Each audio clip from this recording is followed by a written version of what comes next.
was a 1935 Chevy and a 1954 pumper. Wasn't it a 54? That was a 54, because that was a good year. And so, anyhow, and that's about all they could fit in here.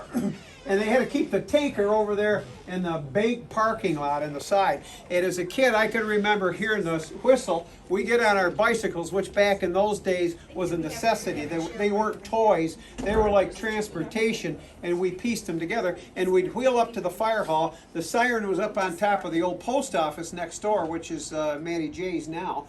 And there was a chalkboard right outside here, and it said fire at. And they would chalk on there, and if you could read the writing, you get on your bike and you take off to the grass fire or whatever it was. But that was my memory of this place. And then, of course, in the several recent years, it's been a library. Canisteo Valley Historical Society, real quick.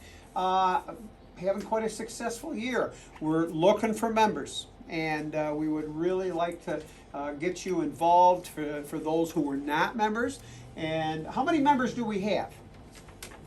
Most all of you, but we've got room for a lot more, and we're mailing out newsletters 4 times a year. Our editor here to my left, Marion the librarian, she is more than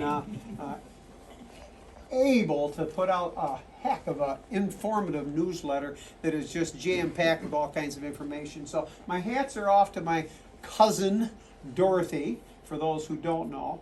And in fact, everybody in this room is probably related in one way, shape, or form. So, but we've got exciting things. We hit the ground running in January. We applied for our 501c3. We got our letter about the first part of April that says, yes, we are a bona fide nonprofit charitable organization. We've been incorporated under the state of New York, the Department of State, and we're off to running. So, of course, our next step, Norm Kennel and I and Stanley Ells, we formed a committee and we started looking for property. We looked here, we looked there, what have you. Well, we've got the place thanks to the Howe family. Don Howe, thank you very much. We have struck a deal. And the only problem we have is we don't have the money. Hey, who needs it? Who needs the money, right? So this morning, Luann and Dorothy and I we're working on printing all of our letters that are going to go out to all the members, and I have a few here for people that are not members that might just have an aching to help us out. We've got to raise about $80,000. I'd like to be $100,000. We've got a little nest egg, but we'd like to save that because being a public property, it's got to go into the Americans with Disability Act, the ADA, a ramp, widen the doors, and things like that. A lot more room in there than you'd be surprised. We were surprised. We have it kind of laid out in our mind, and now the stuff is starting to come in verbally, you know. Oh, if I got some stuff for you. So anyhow, we've got the garage as well, and so that's going to end up being our project for the next year or two to get that up and running. So that's kind of an update to where we are. We need members. We need local members.